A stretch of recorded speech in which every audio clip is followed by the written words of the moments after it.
चलिए था।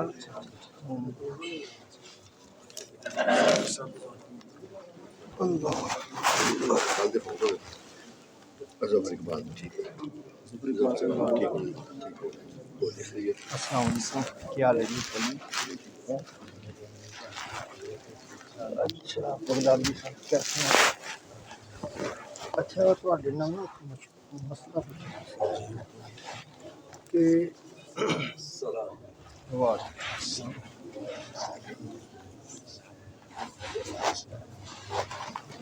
अच्छा वजू करके कुछ लोग जड़े ना मूँह हथ बेसन से धो के फिर वो खुश्क करके फिर नीचे टूटी होंगी है तौलिए ना खुश्क कर देने ना मूँह तो बाकी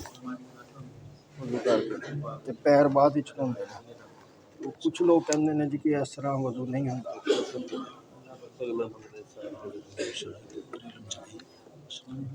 नहीं अगर आदमी मूँह धो के कोहनियाँ धो के तौलिए ना खुश्क करके पैर बाद च धोंदा ते वजू होंदा या नहीं क्योंकि नवाकसे वजू दे विच ते तौलिए ना खुश्क करना शामिल नहीं है वजू तो हो जाता है मतलब वजू का होना या ना होना पूछा जा सकता होना तो ठीक हो ही जाएगा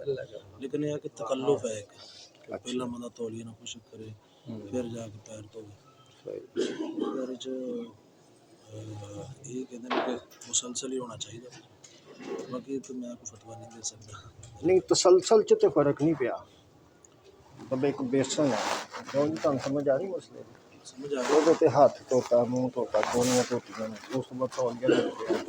तौलिए ना मूँह पूंझ लिया उस तो बाद जो पैर धो लेने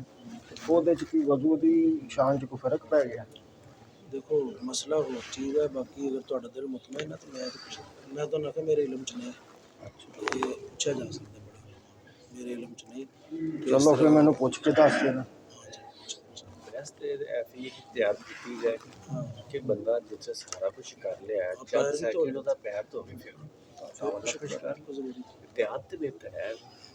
मगर अब मैं ख्याल ਤੁਸੀਂ ਵੱਡੀ ਮਸਜਿਦ ਚ ਪੜਾਉਂਦੇ ਹੋ ਤਜਵੀਦ ਦੀਆਂ ਕਲਾਸਾਂ ਕੇ ਲੈਂਦੇ ਸੋ ਨਾ ਉੱਥੇ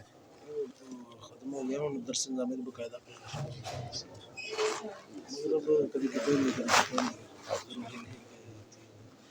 मैं इंशाल्लाह किसी को नंबर वगैरह दे दो व्हाट्सएप में